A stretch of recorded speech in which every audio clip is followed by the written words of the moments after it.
연준의 0.5% 금리 인하는 숫자로는 푼돈 절약하는 데 그치지만 전체 경제에는 상당한 파급 효과를 미칠 것으로 예상되고 있습니다. 공화당 트럼프 후보와 민주당 해리스 후보가 7대 경합지들을 돌며 경제와 이민 문제를 놓고 승부에 돌입하고 있습니다. 미국의 무보험 주택 소유자가 600만 명이 넘는 것으로 나타났습니다. 중국의 신규 전기 자동차가 작년 810만 개로 1년 전에 비해 35% 증가해 냉각되고 있는 미국의 전기차 생산을 앞서고 있습니다. 미국 성인 비만율이 10년 만에 처음으로 제자리했으나 아직도 40%에 달하고 있습니다.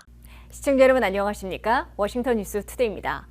미국이 4년여 만에 처음으로 기준금리 인하를 시작하며 한꺼번에 0.5%포인트 내리는 빅컷을 단행했고 올 연말까지 0.5%포인트 추가 인하를 예고해 실생활과 사업에 얼마나 효과를 미칠지 주목되고 있습니다. 이 신용카드와 자동차 할부, 주택 모기지까지 숫자로는 푼돈을 절약하는 데 그치겠지만 소비와 고용, 주택시장 등에 미치는 파급 효과는 상당할 것으로 예상되고 있습니다. 김미영 기자가 보도합니다.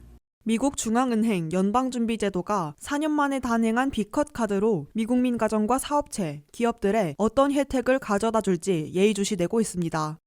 숫자로 보면 푼돈을 절약하는 데 그치지만 전체 경제시장에서는 상당한 파급 효과를 미칠 것으로 예상되고 있습니다. 기준금리가 내려가도 미국민들이 적용받고 있는 이자율은 대부분 자동으로 인하되지 않습니다. 신용카드 APR은 현재 평균 24.92%나 되는데 기준금리 인하만큼 직접 내리지는 않더라도 업계의 경쟁으로 앞으로 수주, 10월 중에는 0.5포인트씩 내려갈 것으로 CBS 뉴스는 내다봤습니다. 신용카드 이자율이 0.5포인트 내려가도 카드 사용액이 $5,000인 경우 한 달에 $1 50센트 절약하는 데 그치게 됩니다. 올 연말까지 1%포인트나 기준금리가 내려가도 고작 한 달의 이자가 $3 27센트 줄어드는 데 그쳐 대다수는 혜택을 체감하지 못하게 될 것으로 보입니다. 자동차 할부금의 이자율은 현재 세차 평균 9.1%인데 통상적으로 36개월, 48개월, 60개월 등으로 할부 기간을 정하다 보니 기준금리 인하 혜택을 느끼기는 어려울 것으로 추산되고 있습니다. 가장 덩치가 큰 주택모기지의 경우 기준금리와 직접 연동되는 게 아니라 미국 재무부 국채 10년물의 수익률과 연동돼 있습니다. 그래도 기준금리 인하는 주택모기지 이자율도 낮추게 될 것으로 예상되고 있습니다. 하지만 전체 경제시장에 미치는 파급 효과는 상당할 것으로 예상되고 있습니다. 주택시장에서 모기지 이자율은 벌써 상당히 하락하고 있습니다. 프레디맥이 집계한 30년 고정모기지 이자율은 9월 19일 현재 6.09%까지 하락했습니다.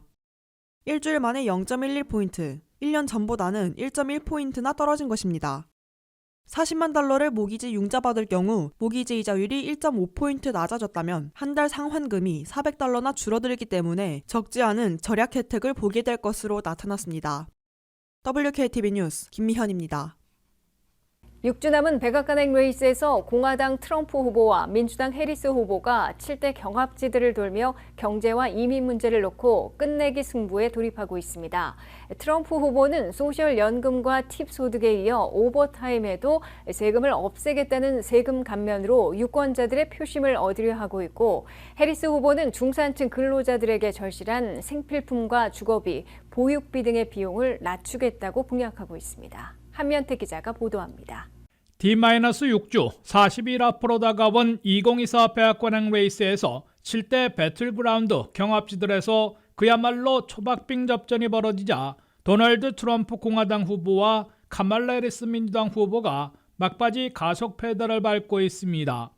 트럼프 후보는 월요일 펜실베니아, 화요일 조지아 등으로 블루월과 레드월을 넘나들고 있고 해리스 후보도 수요일 펜실베니아, 금요일 애리조나 등 역시 동부 블루월과 서부 레드월을 누비고 있습니다. 막바지 승부에서는 유권자들이 최대 관심사를 꽂고 있는 경제와 이민 문제에 초점을 맞추고 격돌하고 있습니다. 트럼프 공화당 후보는 상대방의 물가 급등의 맹폭을 가하는 동시에 경제난 생활고에 빠진 노년층에겐 소셜연금, 서비스 직종에게는 팁소득에 이어 초과 근무자들에게는 오버타임에 대해 세금을 없애겠다고 공약하며 유권자들의 표심을 흔들고 있습니다. There will be no tax on Social Security. We're going to stop it. And we will have no tax on tips. I said that was my plan. We will end all taxes on overtime. You know what that means? Think of that. 트럼프 후보는 이와 함께 미국을 다시 제조업의 슈퍼스타로 부활시키기 위해 미국서 물건을 만드는 제조업체에 대해서는 법인세를 현행 21%에서 15%로 대폭 낮추겠다고 공약해놓고 있습니다. 이에 맞서 해리스 민주당 후보는 팬데믹에 대처하면서 물가가 급등한 것은 사실이지만 3분의 1 수준으로 낮추는 데 성공했다며 일하는 중산층 근로가정에게 절실한 생필품, 주거비, 보육비, 의료비 등 비용을 낮추는 데 모든 수단들을 총동원하겠다고 강조하고 있습니다. That's on the minds of many Americans as they pay their bills at the kitchen table or walk the aisles of a grocery store. And that is lowering the cost of living.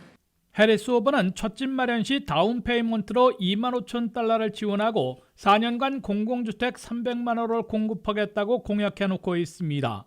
또 팬데믹 시절의 CTC, 차일드 텍스 크레딧을 복원해 5세까지는 3,600달러, 6세에서 17세까지는 3,000달러를 제공하되 신생아 첫 해에는 새로 6,000달러를 지급하겠다고 밝혔습니다. 해리스 후보는 세금 정책에 대해서는 법인세를 현행 21%에서 당초보다 줄인 28%로 올리는 대신에 연소득 40만 달러 이하에 대해서는 트럼프 1차 감세 조치를 연장하는 등 결코 세금을 올리지 않을 것으로 약속하고 있습니다. 이번 주말에는 경제에 이어 국경 이민 문제를 놓고 정면 격돌하게 됩니다. We're going to have the largest deportation in the history of our country, and we're going to start with Springfield and Aurora. Okay? How's that going to happen? Massive raids? Massive detention camps? What are they talking about? 트럼프 후보는 오하이오 스프링필드 지역을 계속 언급하며 미국 내에서 불법 이민자들은 안 됐지만 전부 나가게 해야 한다며 사상 최대 규모의 추방을 공언하고 있습니다. 이에 맞서 해리스 후보는 올 초 국경을 대폭 강화하려는 초당적 상원 법안을 자신의 선거전에서 국경 문제를 이용하기 위해 공화당이 무산시키도록 만든 장본인이 트럼프라며 모두를 위한 해결책이 아니라 자신만을 위한 꼼수를 쓰고 있다고 반박해왔습니다.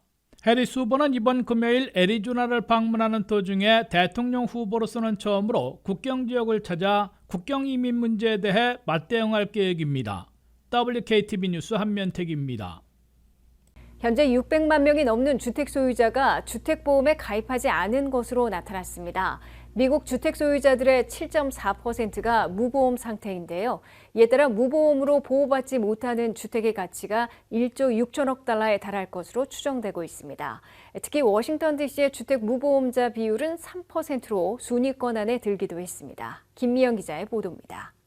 현재 무보험 주택의 수가 수백만 가구에 달했으며 그 속도는 빠르게 증가하고 있습니다.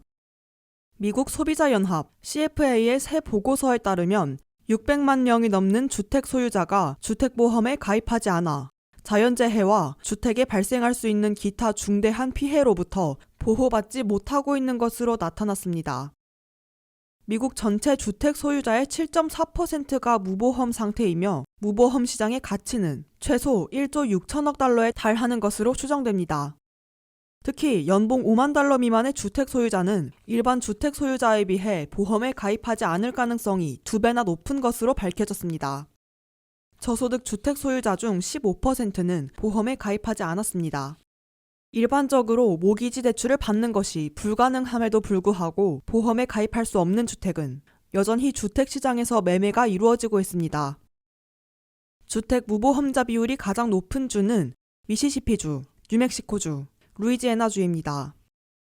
주택 무보험자의 비율은 마이애미 15%, 휴스턴 10%, 디트로이트 9%, 피닉스 6%, 로스앤젤레스 5%, 샌프란시스코 4%, 워싱턴 DC 3%, 뉴욕 3%로 나타났습니다. 기후변화로 인해 더 넓은 지역에서 보험이 경제적이지 않게 되면서 그 숫자는 계속 증가할 것입니다. 현재 주택보험의 문제는 주택시장에 체계적인 위협을 가하고 있으며 이를 해결하려면 완화를 위한 정부의 광범위한 투자가 필요합니다. CFA의 보험이사인 더글래스 헬러는 보험은 주택 소유, 재정적 안정, 지역사회 회복력의 필수적인 부분이라며 수백만 명의 미국 가족이 단순히 주택에 대한 보험 적용 범위를 찾을 수 없거나 감당할 수 없을 때 우리 모두 위험에 노출될 것이라고 전했습니다. WKTV 뉴스 김미현입니다. 중국이 전기자동차 제국이라는 수식어가 붙을 만큼 전기차 생산과 전환에 박차를 가해 현재 전기차 시장의 선두에 나서고 있습니다. 한편 바이든 행정부는 2030년까지 판매되는 차량의 절반을 전기차, 플러그인 하이브리드로 전환하겠다고 발표한 바 있지만 미국 전기차 시장이 냉각돼 사실상 불가능할 것으로 평가받고 있습니다. 류령아 기자의 보도입니다. 미국이 눈 깜짝할 새에 중국은 전기자동차 제국을 건설했습니다. 중국 자동차 산업 전문가 레이싱은 중국은 전 세계를 장악하고 있다고 말했습니다. 중국의 선두는 하룻밤 사이에 이루어진 것은 아닙니다. 전략 및 국제연구센터의 보고서에 따르면 지난 15년 동안 중국은 1,000만 개가 넘는 공공충전 네트워크를 구축했고 총 2,310억 달러의 보조금을 지급했습니다. 이후 중국의 신규 전기자동차 등록은 2023년에 810만 대에 도달하여 2022년 대비 35% 증가했습니다. 중국은 또한 1,020만 개의 전기자동차 충전기를 보유하는 등 방대한 충전기 네트워크를 구축함으로써 앞서 나갔습니다. 게다가 중국이 지닌 결정적인 이점은 원자재에 대한 접근성인데 국제에너지기구는 2030년까지 전기차 및 배터리 생산의 핵심 투입물인 흑연의 90%와 정제된 희토류의 77%가 중국에서 생산될 것으로 추정하고 있습니다. 중국의 총 자동차 판매량의 절반 이상이 전기 또는 하이브리드라는 결과를 만들어내며 전기차 시장의 선두에 선 것입니다. 한편 미국은 중국의 전기차 시장을 따라잡기 위해 노력하고 있습니다.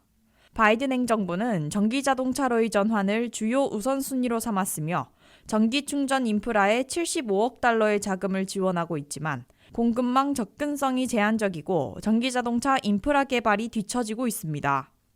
바이든은 2030년까지 전국적으로 50만 개의 충전소를 건설하겠다고 약속했는데 8월 말 기준 미국 전역에 19만 2,500개의 공공충전기가 설치된 것으로 확인됐습니다. 특히 미국 운전자들이 가솔린 자동차를 선호하는 문화가 있는 상황이기에 미국의 전기차 시장은 빙하기 수준으로 평가받고 있습니다. WKTV 뉴스 류령아입니다. 미국에서 성인 비율이 매년 높아지다가 10여 년 만에 처음으로 제자리한 것으로 나타났습니다. 그러나 아직도 성인 비만율이 40%에 달하고 40대와 50대는 46%를 넘는 것으로 조사됐습니다. 미국에서도 과체중, 비만, 고도비만이 건강의 적신호가 되고 있습니다. CDC 연방질병통제예방센터는 2-3년간의 통계로 미국 성인들의 비만율을 조사해 발표하고 있습니다. CDC에 따르면 20세 이상 미국 성인들의 비만율은 2021년에서 2023년 사이에 40.3%로 나타났습니다. 이는 직전 조사 때인 2017년부터 2020년 사이에 성인 비만율 41.9%에서 소폭 줄어든 것입니다. 미국 성인들의 비만율은 매번 증가세를 보이다가 10여 년 만에 처음으로 제자리 감소세를 보인 것이라고 CBS 뉴스가 보도했습니다. 미국 성인들의 비만율은 2013년과 2014년에는 37.7%였다가 2015년과 2016년에는 39.6%로 올라간 바 있습니다. 그러다가 10년 만에 처음으로 최신 집계에서 소폭 하락한 것이어서 만병의 근원으로 보고 대처하는 미국의 비만 관리에 성과를 거두기 시작한 것으로 보입니다. 하지만 최신 비만율이 40.3%로 아직 수년 전에 비하면 높은 편이고 40% 아래로 내려가진 않은 것이기 때문에 갈 길이 멀다는 지적을 받고 있습니다. 이번 최신 보고서에서 제시한 미국 성인 비만율 40.3%를 세부적으로 보면 남성이 39.2%인 데 비해 여성이 41.3%로 더 높습니다. 연령대별로 보면 40세에서 59세 사이가 46.4%의 비만율로 전체 평균보다 6%포인트 이상 높은 것으로 나타났습니다. 40대와 50대 비만에서도 남성은 45.4%인 데 비해 여성은 47.4%로 더 높은 것으로 조사됐습니다. 비만 중에서도 지나친 고도 비만율은 현재 9.4%로 나타나 직전 통계의 9.2%보다 오히려 소폭 늘어났습니다. 고도 비만율에서도 남성은 6.7%인 데 비해 여성은 12.1%로 약 2배나 많은 것으로 나타났습니다. 미국 성인들의 고도 비만율은 2013년부터 2016년까지 두 번의 조사에서는 7.7%였기 때문에 근년 들어 9%대로 대폭 높아진 것으로 경고되고 있습니다. 미국의 보건당국은 미국 성인들의 비만율을 2030년까지 36%로 낮춘다는 목표를 세워놓고 있습니다. 식단 관리와 운동이 가장 중요하겠지만 근년 들어서는 체중 감량제 또는 비만 치료제들로 쓰이는 오젬픽과 웨고비 등이 큰 인기를 끌고 있습니다. 이상으로 워싱턴 뉴스투데이를 마치겠습니다. 시청해주신 여러분 고맙습니다.